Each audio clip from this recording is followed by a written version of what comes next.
मैं हूं वंदना पांडे और आप देख रहे हैं के न्यूज इंडिया। बुलेटिन की शुरुआत करेंगे उससे पहले हेडलाइंस।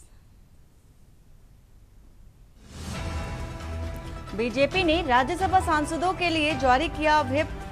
राज्यसभा में आज महत्वपूर्ण विधेयकों पर प्रस्तावित है चर्चा। इंडिया गठबंधन के उपराष्ट्रपति उम्मीदवार आज दाखिल करेंगे नामांकन। बी सुदर्शन रेड्डी आज सुबह 11:30 बजे के करीब नामांकन दाखिल करेंगे। दिल्ली की मुख्यमंत्री रेखा गुप्ता की सुरक्षा में होगा बदलाव। जनसुनवाई के दौरान सुरक्षा अब नए सिरे से करेगी पुलिस और सीएम के नजदीक नहीं जा पाएगा फरियादी।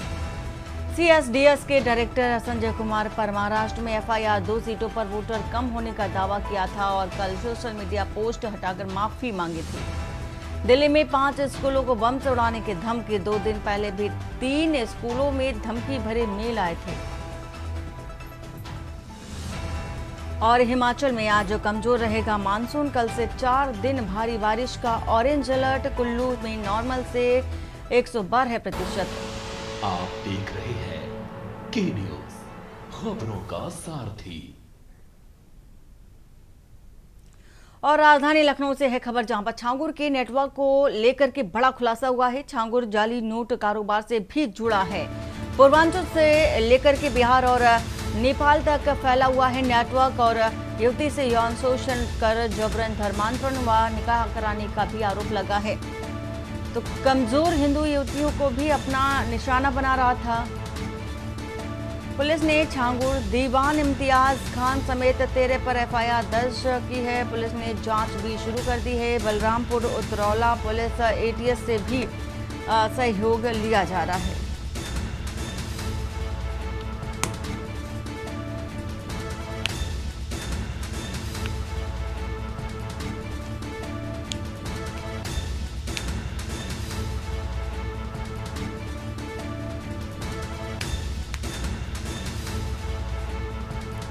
तो खबर आपको बता रहे हैं, लखनऊ से छांगुर के नेटवर्क को लेकर के बड़ा खुलासा। और वहीं छांगुर जाली नोट कारोबार से भी जुड़ा है। ये बड़ा खुलासा है कि छांगुर बाबा जो कि कहे जाते हैं, जाली नोट नेटवर्क से भी कनेक्शन है। युवती से यौन शोषण कर जबरन धर्मांतरण और निकाह करने का भी गंभीर आरोप है। और साथ ही कमजोर हिंदू युवतियों को खासतौर पर अपना निशाना बना रहा था छांगुर। और पुलिस ने छांगुर दीवान इम्तियाज खान समेत 13 पर एफआईआर दर्ज की है।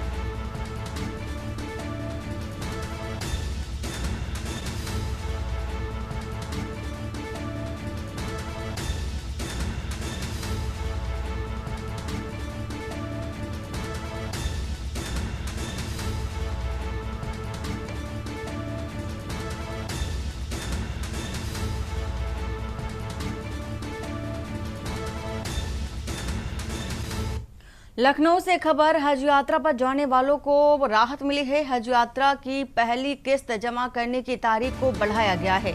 25 अगस्त तक जमा कर सकेंगे हज की पेशगी रकम। और हज कमेटी ऑफ इंडिया ने 5 दिन का और दिया है समय। तो पहले किस्त के रूप में जमा करने होंगे 1,52,300 रुपए और इस बार 1,08,760 लोगों का हज यात्रा के लिए चयन किया गया है।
और एक खबर डिंडौरी से बता देते हैं आपको, जहां पर करंजिया थाना क्षेत्र के खारीडीह गांव में एक अधेड़ का शव संदिग्ध अवस्था में कुएं के अंदर मिला है और मृतक की शिनाख्त विश्वनाथ बैगा के रूप में हुई है। शव मिलने की सूचना पर करंजिया पुलिस मौके पर पहुंची और शव को बाहर निकलवाया। मामले की जांच शुरू कर दी गई है, लेकिन अभी तक मौत के कारणों का खुलासा नहीं हो सका है। पुलिस ने शव को पोस्टमार्टम के लिए भेज दिया है। वहीं दूसरी घटना पेपरखट्टा गांव में सामने आई, जहां एक 6 वर्षीय बालक खेलते खेलते कुएं में गिर गया। जब तक परिवारजनों को जानकारी मिलती तब तक बालक की डूबने से मौत हो चुकी थी। परिजनों का कहना है कि बच्चा खेलते समय अचानक कुएं में गिर गया था।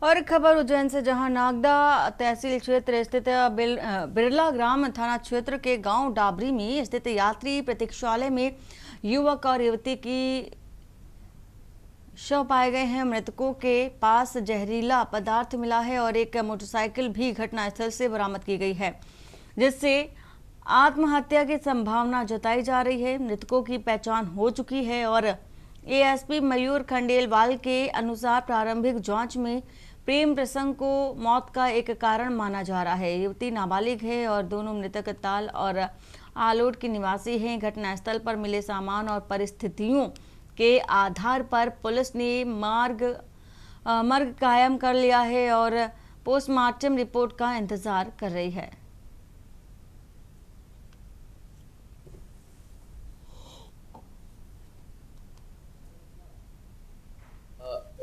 थाना नागदा बिरला ग्राम में दो डेड बॉडी यात्री प्रतीक्षालय में मिली। उनके बारे में संबंधित मर्ग जो है वो पंजीबद्ध कर दिया गया है और उसके बारे में जांच पड़ताल की जा रही है। प्रारंभिक रूप से आत्महत्या दिखाई दे रही है, क्योंकि वहाँ पर सल्फाज के कुछ गोलियां मिली। आगे इस संबंध में जांच की जा रही है कि आगे के तथ्य क्या थे, इस पर जांच करके आगे क्या पूरा प्रेम प्रसंग से जुड़ा हुआ मामला है? कहाँ के वर्तमान में पूरी तरह से कहना अभी संभव नहीं है, इसमें विवेचना की जा रही है, पर संभावना है कि यह प्रेम प्रसंग हो सकता है।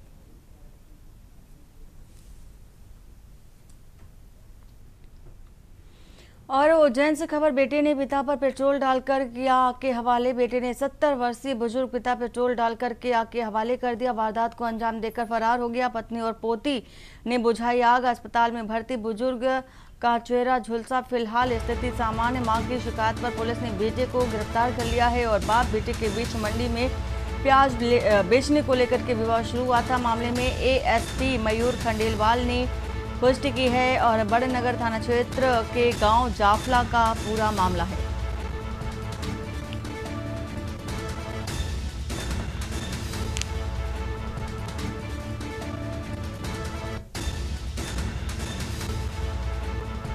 तो बाप बेटे के बीच मंडी में प्याज बेचने को लेकर के विवाद शुरू हुआ था।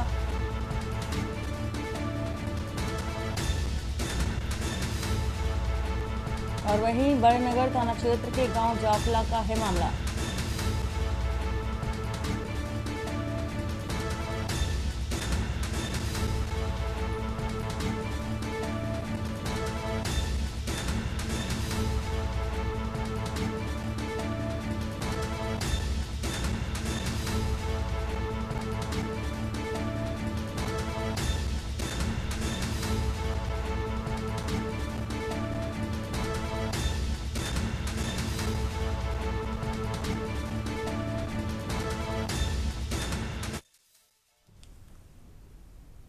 पर पुलिस को सूचना प्राप्त हुई कि एक पास में ही एक घर पर एक बाप और बेटे के बीच में किसी बात को कहासुनी को लेकर बेटे ने बाप पर पेट्रोल फेंक दिया और उसके बाद जलाने की कोशिश भी की, लेकिन बहुत ही कम इंजरी आई है क्योंकि वहाँ पर उसकी बेटे की माँ भी मौजूद थी।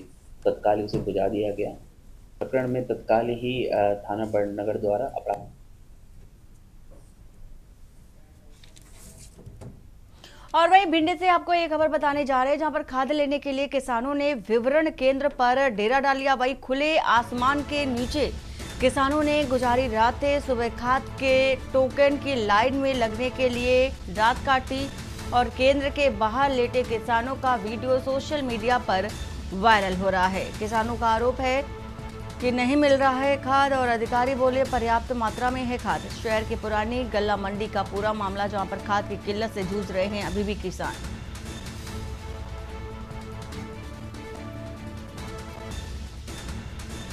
ये तस्वीर आपको दिखा रहे हैं। अधिकारियों का एक और कहना है कि पर्याप्त मात्रा में खाद उपलब्ध है, लेकिन जो किसान हैं उनका कहना है कि उन्हें अभी भी खाद नहीं मिल पा रही है, जिससे कि खेतों के लिए, किसानी के लिए उन्हें दिक्कत का सामना करना पड़ रहा है। और यहाँ तक कि आलम कुछ ऐसा था कि रात तक गुजारनी पड़ी है भारी संख्या में किसानों को कि जैसे ही केंद्र खुलेगा उन्हें खाद आसानी से उपलब्ध हो सकेगी, लेकिन ऐसा कुछ नजर आ नहीं रहा है। फिलहाल भिंड से ये तस्वीर आपको दिखा रहे हैं। केंद्र के बाहर लेटे किसानों का वीडियो सोशल मीडिया पर चर्चा का विषय बना हुआ है।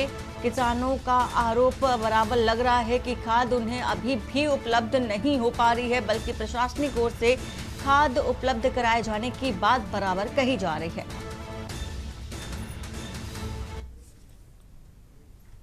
और वक्त हो चला एक छोटे से ब्रेक का। ब्रेक के बाद जल्द हाजिर होते हैं।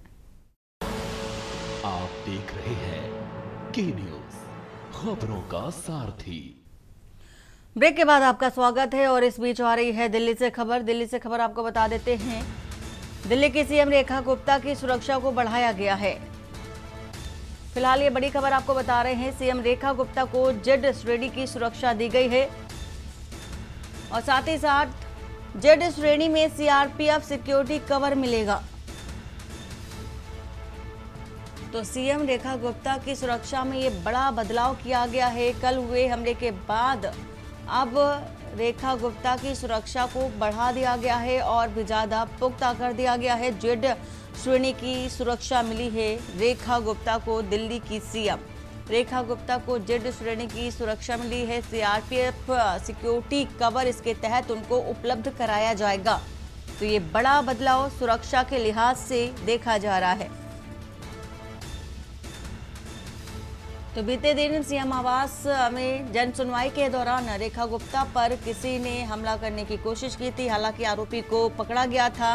गुजरात के राजकोट का आरोपी बताया जा रहा था। पुलिस पूछताछ अभी कर रही है और पूछताछ के बाद क्या कुछ निकल कर आएगा ये देखने वाली बात होगी। फिलहाल सुरक्षा की दृष्टि से अगर बात करें तो रेखा गुप्ता दिल्ली के सीएम की सुरक्षा और भी ज्यादा कड़ी कर दी गई है, सख्त कर दी गई है। जेड श्रेणी की सुरक्षा उनको उपलब्ध कराई गई है और जेड श्रेणी के अंतर्गत उनको सीआरपीएफ सिक्योरिटी सुरक्षा भी दी जाएगी। तो ये बड़ा बदलाव सीएम रेखा गुप्ता की सुरक्षा को लेकर के देखा जा रहा है।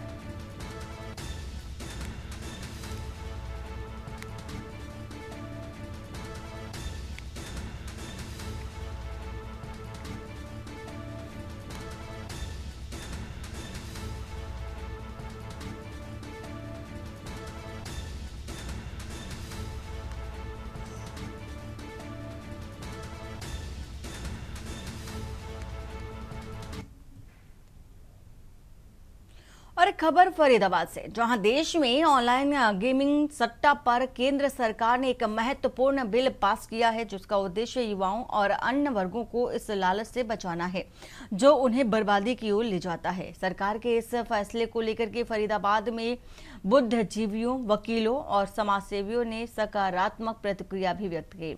उनका मानना है कि यह कदम जनता के हित में है और इससे युवाओं की नासमझी से होने वाली बर्बादी को भी रोका जा सकेगा। वहीं फरीदाबाद कोर्ट के वकीलों ने इस फैसले का समर्थन करते हुए कहा कि ऑनलाइन गेमिंग सट्टे से जुड़ी गतिविधियां समाज में गंभीर समस्याएं पैदा कर रही थी और सरकार का ये कदम इसे कानूनी दायरे में लाकर रोकने में मदद करेगा। मैं समाज सेवी हूँ। जैसा कि मुझे आज विदित हुआ है कि केंद्र की सरकार के द्वारा एक बहुत ही अच्छा फैसला लिया गया है, जिसके अंदर हमारे जो युवा वर्ग था, जो ऑनलाइन गेम खेल रहे थे, जो ऑनलाइन होता ना, ऑनलाइन अपने पिताजी से 100 मांग लिए, 50 मांग लिए, ऑनलाइन फीड करा और उन्होंने रातों रात लगा के सोचा भी करोड़पति बन जाएंगे, अरबपति बन जाएंगे, वो झांसों में दे रहे थे। अब की बार अगर जिसे कहते हैं केंद्र की सरकार ने उन्हें ठोकने का काम किया और ऐसा बिल लेके आए, उसे पूरा विशुद्ध रूप से बंद करने का काम किया। हम इसके लिए भारतीय जनता पार्टी की केंद्रीय सरकार को बहुत बहुत शुभकामना देते हैं और धन्यवाद देते हैं कि इस प्रकार का काम जो आपने किया है, वो लाखों युवा जो थे उनको गलत रास्ते पर लेके जाने का जो तरीका हो रहा था वो बिल्कुल बहुत सही हुआ और इस प्रकार की ऑनलाइन के गेम को बिल्कुल बंद किया जाना चाहिए। और जितनी भी ये वेबसाइट ये जो ऑनलाइन चलती हैं, तो हम सरकार से आग्रह करेंगे इन्हें भी बंद करवावे। बहुत बढ़िया काम कर रही है सरकार। सर, जो सरकार ने बिल पास किया है बहुत ही अच्छा बिल पास किया है। इसमें क्या है कि जो भी हम ऑनलाइन गेम वगैरह खेलते थे उसमें काफ़ी लोग हमारे इस हद तक जा चुके हैं कि वो कर्जे में भी डूब गए हैं और कुछ लोगों तो कर्जे में डूबने के कारण सुसाइड वगैरह भी करी हैं। मैंने खुद ने 1-2 बार देखा है कि बच्चे छोटे छोटे गेमों में इतने लिप्त हो जाते हैं कि उन्हें न खाने का होश, न पढ़ाई लिखाई का होश, माँ बाप भी डांटते हैं तो बच्चे गलत कदम उठाते हैं, जिस वजह से बच्चे काफ़ी पैसा जुआ में हार रहे हैं। तो सरकार ने जो भी आज एक बिल पास करा है वो बिल बहुत ही सराहनीय कदम है, जिससे हमारे आने वाले युवा पीढ़ी को, हमारे बच्चों को ये गेम ऑनलाइन वगैरह जो दिखाया जाता है इनका विरोध करेंगे और सक्षम होंगे कि अपनी पढ़ाई लिखाई पर ध्यान दिया जाए। इस बिल का मैं पूर्ण रूप से समर्थन करता हूँ। देखिए, ये एक बिल पास नहीं हुआ, ये उजड़ते हुए घरों को बसाया गया है।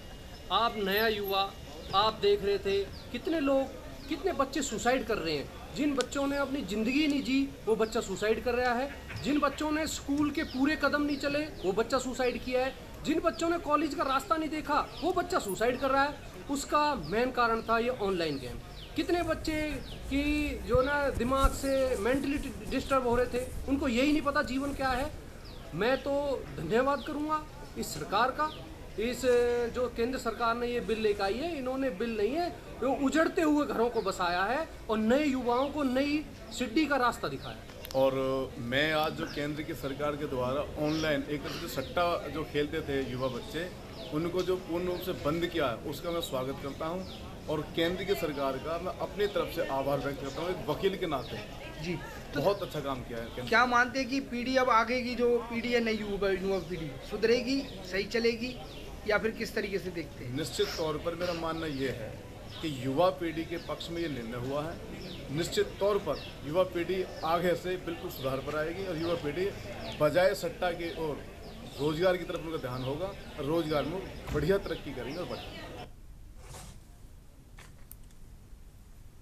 और रायपुर से खबर, सीएम साय का आज से विदेश दौरा है। 10 दिन के विदेश दौरे पर सीएम साय जापान और दक्षिण कोरिया के दौरे पर साय रहेंगे। जापान दक्षिण कोरिया के प्रतिनिधि मंडल से भी मुलाकात करेंगे, उद्योगपतियों से भी भेंट करेंगे। वहीं छत्तीसगढ़ में निवेश के लिए भी आमंत्रित किए जाएंगे। 31 अगस्त को सीएम साय की वापसी होगी।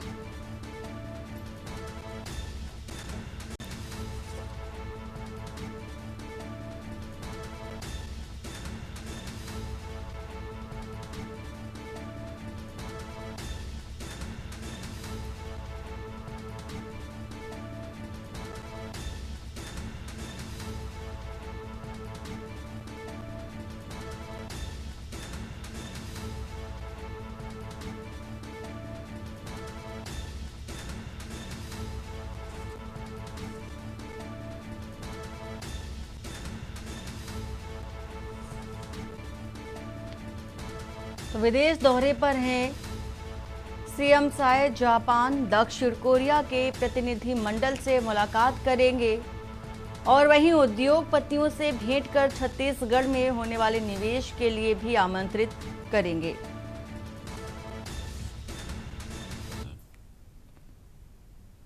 और रुकते हैं यहाँ पर छोटे से ब्रेक के लिए। ब्रेक के बाद जल्द हाजिर होते हैं।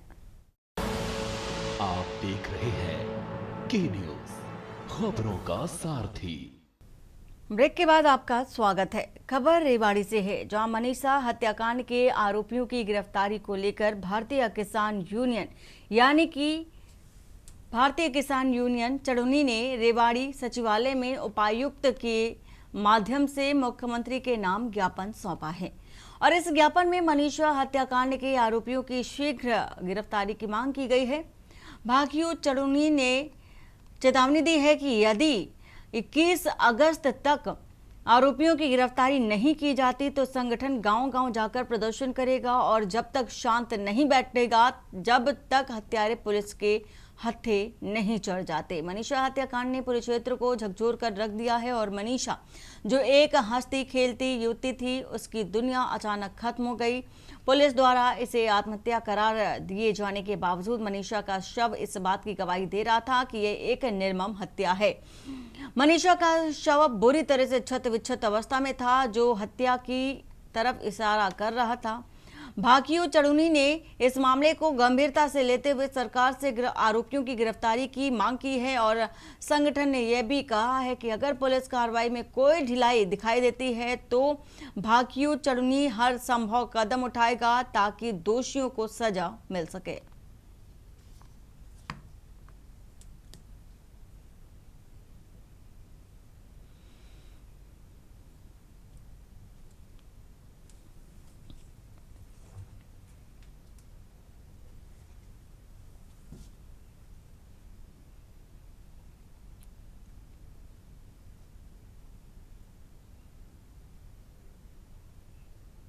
भिवानी की जो मनीषा के साथ निर्मम हत्या की गई है, उसको आत्महत्या करार दे दिया गया है। लेकिन वो आत्महत्या कैसे हो सकती है जब उसका 95% तक गला कटा हुआ मिला है, आंखें निकली हुई, यूट्रस उसका गायब है और उसके शरीर पे तेजाब भी डाला गया है, तो वो हत्या कैसे हो सकती है। भारतीय किसान यूनियन चड़ूनी यही चाहता है कि भिवानी की मनीषा को न्याय मिले और उसके अपराधियों को जल्द से जल्द पकड़कर फांसी की सजा दी जाए, अन्यथा भारतीय किसान यूनियन चुप नहीं बैठेगी, प्रदेश स्तरीय आंदोलन करेगी। जो भिवानी की हमारी बेटी मनीषा है, उसके साथ जो जघन्य अपराध करके हत्या करी है, उसको जल्दी से जल्दी न्याय मिलना चाहिए। कातिलों को फांसियों की सजा होनी चाहिए। ये सरकार ड्रामा कर रही है। अगर यही बेटी किसी MP MLA की या SP की होती तो अब तक क्या उसको न्याय नहीं लगते। वो जो पुलिस वाले भाई क्या है, वो तो अन्यायी है।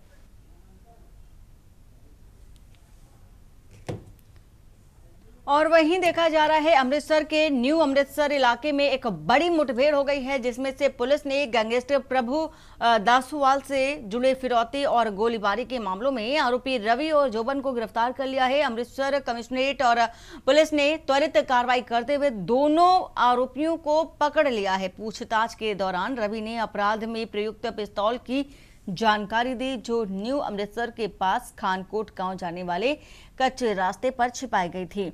20 अगस्त 2025 को ASI हरजीत सिंह की टीम ने रवि को पिस्तौल की बरामदगी के लिए वहां ले जाया गया और जब पुलिस दल ने उसे घनी झाड़ियों में पिस्तौल की तलाश की तो रवि ने खुद ही पिस्तौल बरामद कर ली।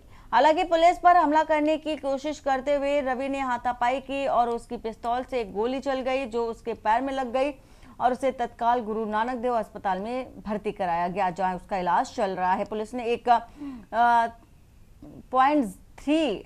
.30 बोर पिस्तौल बरामद की थी और अस्पताल अमृतसर पुलिस संगठित अपराध के खिलाफ सख्त कार्रवाई करने और गैंगस्टरों एवं उनके सहयोगियों को कड़ी सजा दिलवाने के लिए प्रतिबद्ध है।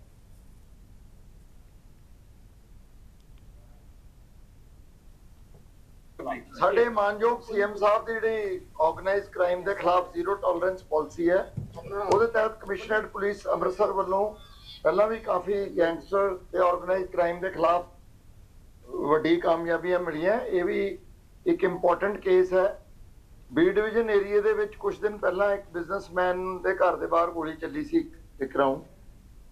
ਉਹ ਪੁਲਿਸ ਨੂੰ ਦੱਸਣ ਤੋਂ ਗਰੇਜ਼ ਕਰ ਰਹੇ ਸੀ, ਉਹਨਾਂ ਨੇ ਨਹੀਂ ਦੱਸਿਆ, ਗੁਆਂਢੀਆਂ ਤੋਂ ਸਾਨੂੰ ਪਤਾ ਲੱਗਿਆ। ਉਹਦੀ ਅਸੀਂ ਇਨਵੈਸਟੀਗੇਸ਼ਨ ਕੀਤੀ। ਇਨਵੈਸਟੀਗੇਸ਼ਨ ਕਰਦੇ ਕਰਦੇ ਸਾਡੀ ਟੀਮ ਨੇ ਬੜੀ ਮਿਹਨਤ ਨਾਲ ਇਹ ਅਕਿਊਜ਼ ਜਿਹੜੇ ਆ 2 ਅਰੈਸਟ ਕੀਤੇ।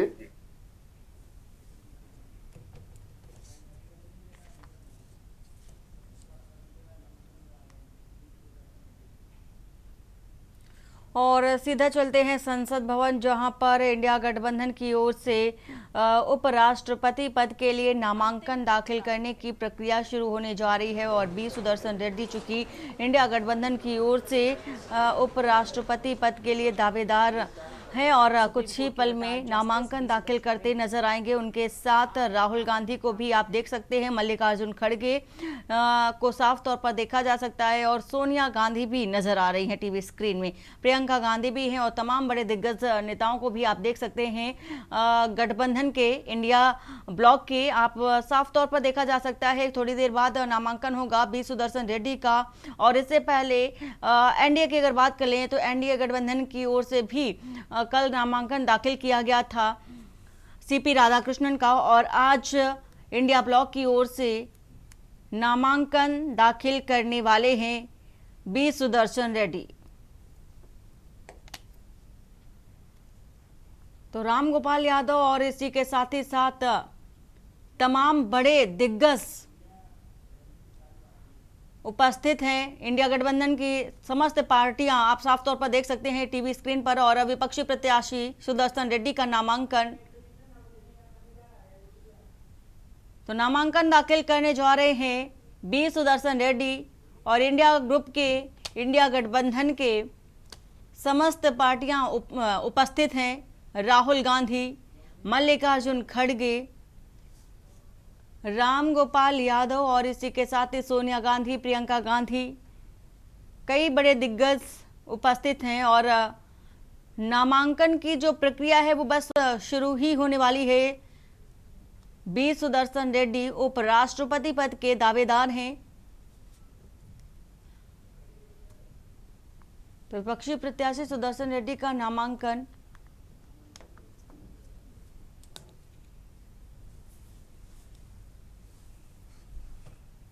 तो उपराष्ट्रपति पद के लिए नामांकन प्रक्रिया शुरू होने जा रही है।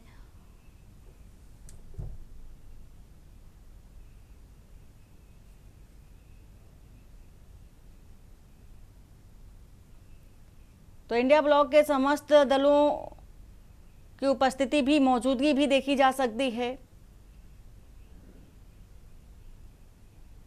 और आपको बता दें कि बी सुदर्शन रेड्डी दक्षिण से आते हैं, दक्षिण भारत से आते हैं। और वही एनडीए गठबंधन की अगर बात कर ले तो एनडीए गठबंधन की ओर से उतारे गए प्रत्याशी के तौर पर सीपी राधाकृष्णन भी दक्षिण प्रांत से आते हैं। तो दोनों ही दलों की ओर से दक्षिण के जो प्रत्याशी हैं उतारे गए हैं मैदान में उपराष्ट्रपति पद के लिए। और इसी के साथ ही अब नामांकन चूंकि शुरू ही होने वाला है, जो प्रोसेस है वो चल रहा है और कुछ ही देर बाद नामांकन दाखिल करते नजर आएंगे बी सुदर्शन रेड्डी।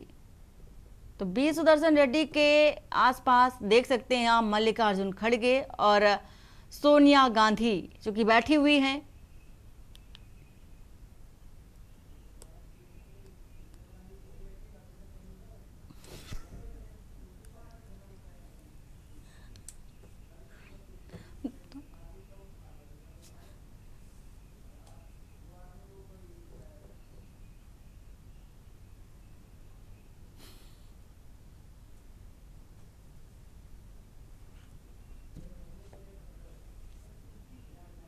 तो नामांकन दाखिल कर रहे हैं बी सुदर्शन रेड्डी का नामांकन दाखिल करते आपको ये तस्वीर दिखा रहे हैं।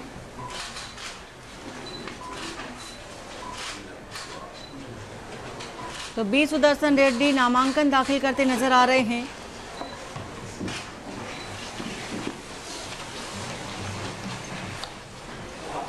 तो विपक्ष के उपराष्ट्रपति उम्मीदवार बी सुदर्शन रेड्डी नामांकन पत्र दाखिल करते देखे जा सकते हैं।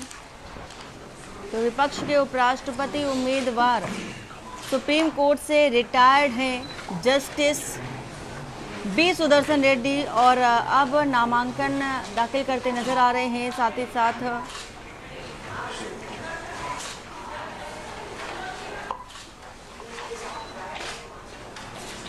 और ये भी माना जा रहा है कि नामांकन की आज आखिरी तारीख भी है। और वही 25 अगस्त की अगर बात कर ले तो 25 अगस्त तक उम्मीदवारी वापस भी ली जा सकती है। 9 सितंबर को चुनाव होने हैं और वोटिंग के दिन ही मतगणना भी हो जाएगी। तो 9 सितंबर का वो दिन होगा जब वोटिंग की जाएगी उपराष्ट्रपति पद के लिए और उसी दिन काउंटिंग भी होगी।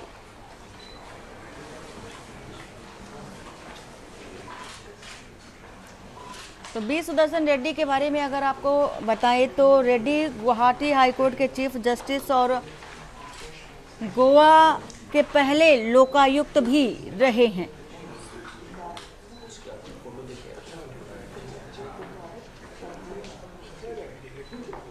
इस समय आप देख रहे हैं कि जो वे आंध्र प्रदेश के रहने वाले हैं और उन्हें 2007 में सुप्रीम कोर्ट का जज भी बनाया गया था। सुदर्शन रेड्डी इंडिया ब्लॉक के उपराष्ट्रपति पद के उम्मीदवार, उन्होंने अपना नामांकन दाखिल किया है। 4 सेट में ये नामांकन दाखिल किया गया है। राज्यसभा के सेक्रेटरी जनरल पीसी मोदी को उन्होंने अपना नामांकन पत्र सौंपा है और इसे लेकर तमाम औपचारिकताएं पूरी हो रही हैं। और इससे पहले हमने देखा था कि एनडीए के उपराष्ट्रपति पद के उम्मीदवार सीपी राधाकृष्णन ने बुधवार को अपना नामांकन दाखिल किया और इस दौरान प्रधानमंत्री नरेंद्र मोदी, रक्षा मंत्री राजनाथ सिंह, गृह मंत्री अमित शाह, बीजेपी अध्यक्ष जेपी नड्डा, केंद्रीय मंत्री नितिन गडकरी भी मौजूद थे। और आज हम मौजूदगी देख रहे हैं इंडिया ब्लॉक के तमाम बड़े नेताओं की, जिसमें मल्लिकार्जुन खड़गे, सोनिया गांधी, शरद पवार, रामगोपाल यादव, राहुल गांधी समेत तमाम नेता आज हमें बी सुदर्शन रेड्डी के नामांकन के वक्त दिखाई दे रहे हैं। एनडीए के उम्मीदवार सीपी राधाकृष्णन ने जो नामांकन दाखिल किया वो 4 सेट किया गया था, जिसमें 20 प्रस्तावक और अनुमोदकों के हस्ताक्षर हैं। और यही कुछ तस्वीर हमें इंडिया ब्लॉक के उम्मीदवार बी सुदर्शन नामांकन के वक्त दिखाई दे रही है। 4 सेट में ये नामांकन दाखिल किया गया है। 20 प्रस्तावक और 20 अनुमोदकों के हस्ताक्षर। 9 सितंबर चुनाव की तारीख है उपराष्ट्रपति पद के लिए और इसी दिन नतीजे हमारे सामने होंगे।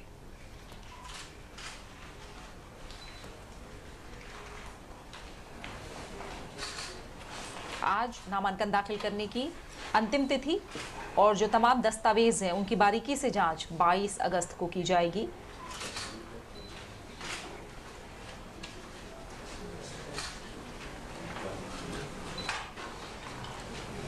भारत में उपराष्ट्रपति यानी वाइस प्रेसिडेंट का जो इलेक्शन है, हम जानते हैं कि वो डायरेक्ट इलेक्शन नहीं होता, ये चुनाव अप्रत्यक्ष होता है। एक निर्वाचक मंडल की ओर से इस पूरी प्रक्रिया को पूरा किया जाता है और भारत के संविधान के अनुच्छेद 66 में चुनाव की प्रक्रिया का उल्लेख है। B Sudarshan Reddy India block के उम्मीदवार अपना नामांकन दाखिल करते हुए नामांकन की अंतिम तिथि राज्यसभा के सेक्रेटरी जनरल पीसी मोदी के चेंबर में नामांकन पत्र दाखिल करते हुए पीसी मोदी उपराष्ट्रपति पद के चुनाव के जिम्मेदारी उन्हें मिली है।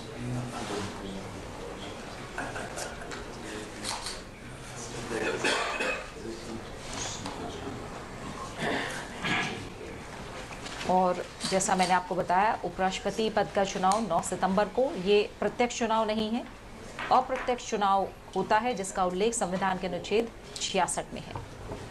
अप्रत्यक्ष चुनाव यानी उपराष्ट्रपति के चुनाव में शामिल होने वाले निर्वाचक मंडल में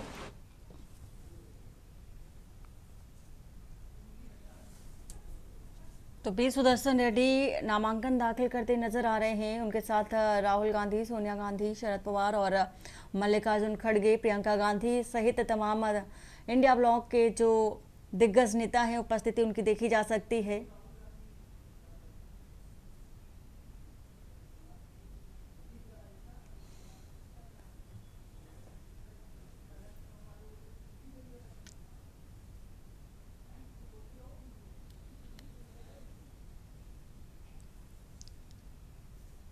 तो विपक्षी प्रत्याशी सुदर्शन रेड्डी का नामांकन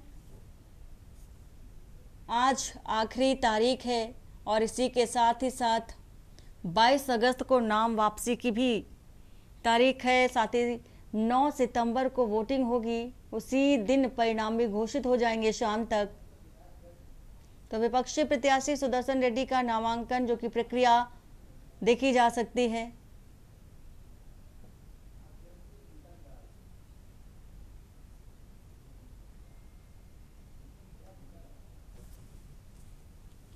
तो टीएमसी, शिवसेना, यूबीटी के नेता की मौजूदगी।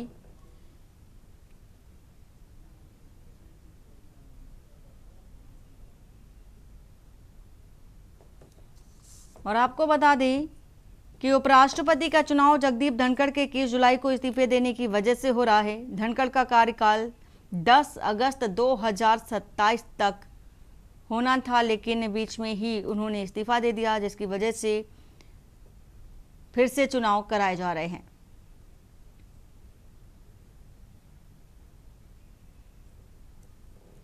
और वहीं बुधवार को बी सुदर्शन रेड्डी के सम्मान में एक अभिनंदन समारोह का आयोजन कराया गया था।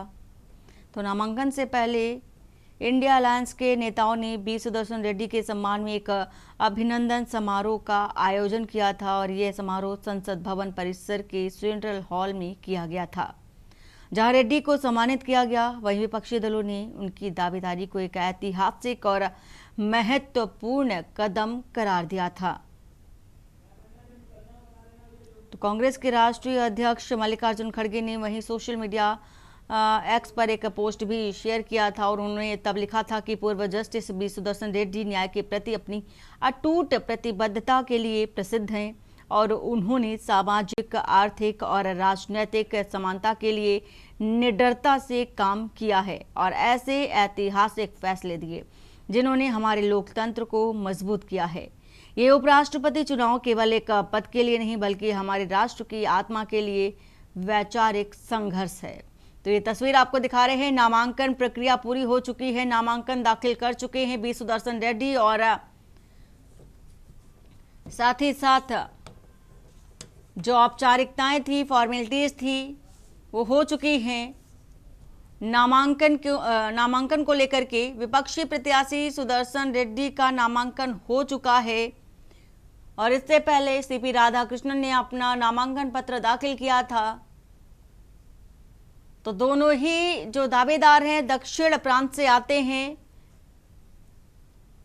और इस बार उपराष्ट्रपति पद का जो ये चुनाव होना है बेहद दिलचस्प देखा जा रहा है। इसको राहुल गांधी, सोनिया गांधी और मल्लिकार्जुन खड़गे भी साथ में ये दो तस्वीर आपको दिखा रहे हैं। एक तस्वीर जब सीपी राधाकृष्णन पहुंचे थे अपना नामांकन दाखिल करने के लिए, उनके साथ प्रधानमंत्री नरेंद्र मोदी, रक्षा मंत्री राजनाथ सिंह और गृह मंत्री अमित शाह, नितिन गडकरी और मनोहर लाल समेत तमाम बड़े जो दिग्गज थे उनकी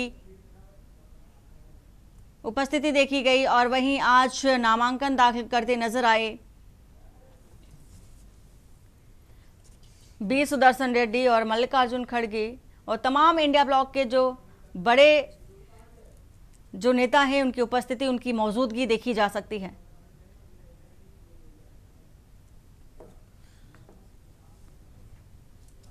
तो नामांकन जो प्रक्रिया है वो पूरी हो चुकी है। इंडिया ब्लॉक की ओर से बी सुदर्शन रेड्डी ने अपना नामांकन पत्र दाखिल कर दिया है और सीधा चलते हैं एटा, जहां पर सीएम योगी आदित्यनाथ का संबोधन चल रहा है। क्या कह रहे हैं सुन लेते हैं।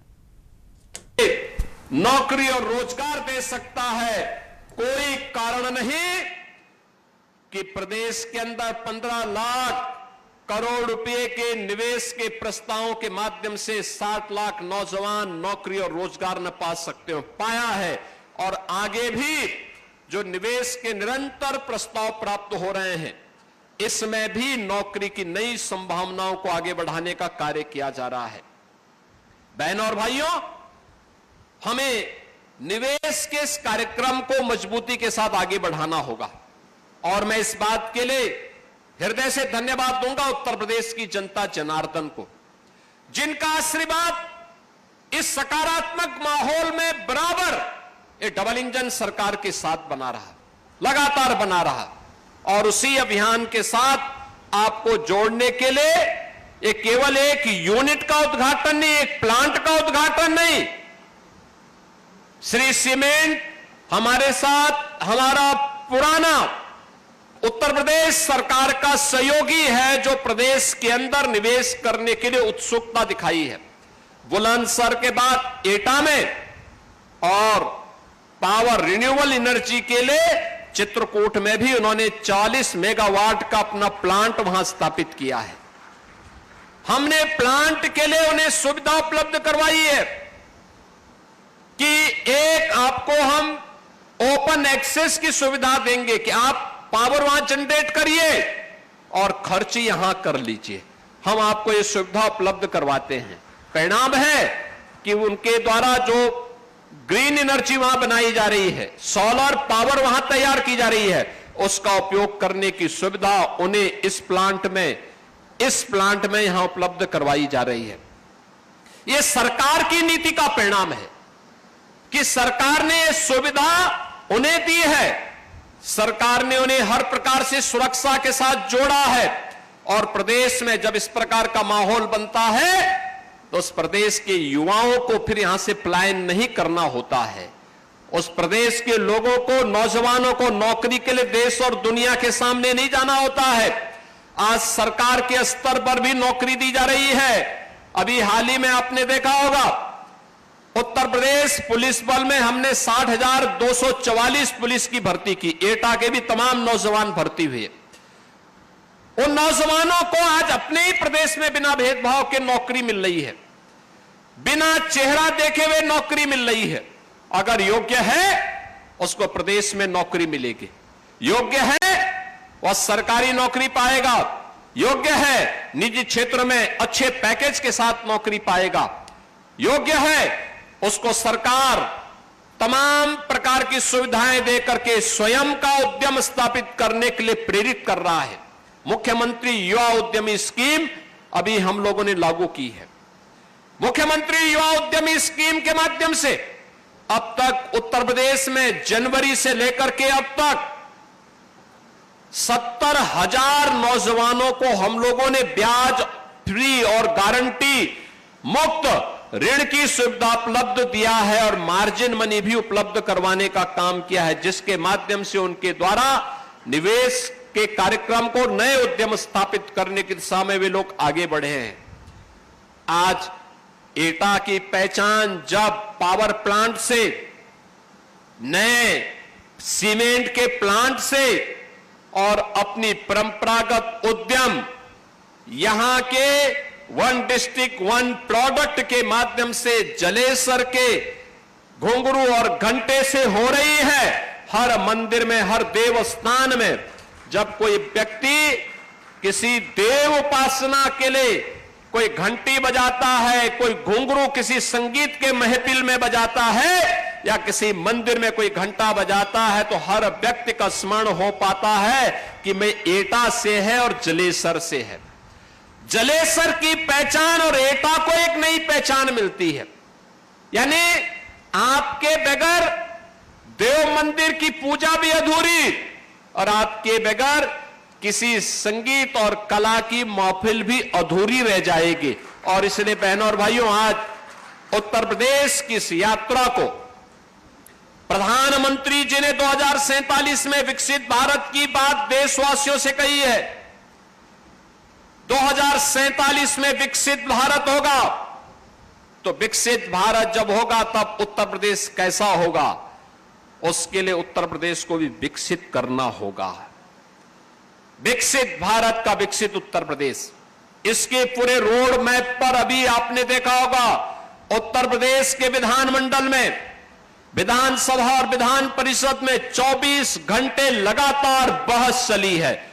हमने उसके सेक्टर तय किए हैं, उसके थीम तय की है और बहुत शीघ्र हर जनपद में हम उन विद्वानों को भेज रहे हैं जो यहां के युवाओं को अलग अलग सेक्टर के अनुरूप तैयार करके एक विकसित भारत के, विकसित उत्तर प्रदेश के लिए जनता जनार्दन के सुझाव को लेकर के फिर अपनी कार्य योजना को पूरी प्रभावी ढंग से आगे बढ़ाने में मदद करने का आह्वान करेगी। और आज इसी दिशा से मैं यहां पर उपस्थित हुआ हूं। मेरे लिए प्रसन्नता का विषय यह भी है कि श्री सीमेंट केवल एक प्लांट नहीं है सीमेंट का, इसके द्वारा अपने CSR के मद से लोक कल्याण के अनेक कार्यक्रम किए जा रहे हैं और उसमें से एक है भारत के सेना के, अर्धसेना के और उन शहीद परिवारों के लिए जिन परिवारों ने देश की सुरक्षा के लिए अपनी शहादत दी है, उन परिवारों के उत्थान और उनके कल्याण के लिए भी श्री सीमेंट फ्री में सीमेंट उपलब्ध करवाने का काम करता है। अकेले इस यूनिट ने अब तक 183 परिवार को सीमेंट उपलब्ध करवाने का काम किया है। ये चीजें दिखती हैं कि हम केवल व्यवसाय नहीं कर रहे हैं, हम रोजगार भी दे रहे हैं और अपने राष्ट्रीय उत्तरदायित्व का भी निर्वहन कर रहे हैं, जिससे अगर कोई नौजवान देश की सीमाओं की सुरक्षा करते हुए, देश की आंतरिक सुरक्षा करते हुए अगर अपने आप को बलिदान किया है, तो हम उसके परिवार का संबल बनेंगे। जब ये बात हर भारतीय के मन में आएगी तो बहनों और भाइयों, फिर भारत की सेना के जवानों का शौर्य और पराक्रम उसी प्रकार से बोलेगा जैसे ऑपरेशन सिंदूर के अंदर हमने देखा है, कैसे भारत के बहादुर जवानों ने दुश्मन के दांत खट्टे करके उसे चिल्लाने के लिए मजबूर कर दिया था। और यह तब होता है जब पूरा देश उनके साथ खड़ा होता है। बहनों और भाइयों, आज के इस अवसर पर मैं श्री सीमेंट को इस बात के लिए आश्वस्त करता हूं कि उत्तर प्रदेश सरकार ने अपनी पॉलिसी के अंतर्गत इस प्रतिष्ठान के साथ जो भी वायदे किए हैं उसे ससमय आगे बढ़ाने का कार्य करेगा। और मैं भी इस बात के लिए आपको आश्वस्त करता हूं, एटा आज विकास के जिन बुलंदियों को लेकर के यहां के जनप्रतिनिधियों की रुचि के कारण आगे बढ़ रहा है, आधुनिक इंफ्रास्ट्रक्चर के साथ, 4 लेन की कनेक्टिविटी के साथ, लोक कल्याण के तमाम कार्यक्रम, चाहे वह किसानों के लिए हो, युवाओं के लिए हो, उद्यमियों के लिए हो, महिलाओं के लिए हो, उन सभी को उसी मजबूती के साथ आगे बढ़ाने का हम कार्य करेंगे। एक बार फिर से श्री सीमेंट परिवार को, एटा को इस उद्यम के लिए चयन करने के लिए हृदय से धन्यवाद देता हूं और मजबूती के साथ इसको यहां पर अपने निवेश को लागू करने के लिए हृदय से धन्यवाद देता हूं। एटा वासियों को, यहां के जनप्रतिनिधियों को इस निवेश की बधाई देता हूं और जो कार्मिक यहां काम कर रहे हैं उनके लिए मेरा आह्वान होगा कि कर्म ही पूजा होनी चाहिए। मेहनत करेंगे, उद्योग फलेगा फूलेगा, आगे बढ़ेगा। उद्योग फलेगा फूलेगा तो एक कर्मचारी, एक व्यक्ति नहीं होता है, वो एक परिवार होता है। परिवार, उस पूरे परिवार के जीवन में भी खुशहाली आएगी और हमें उसी कर्म को जीवन का हिस्सा बना करके, जीवन की पूजा का हिस्सा बना करके आगे बढ़ना चाहिए। आप सबको इस अवसर पर मैं अपनी मंगल में शुभकामनाएं देता हूं। धन्यवाद। जय हिंद।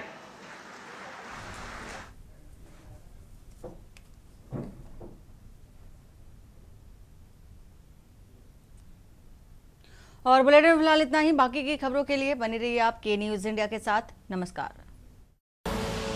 आप देख रहे हैं के न्यूज, खबरों का सारथी।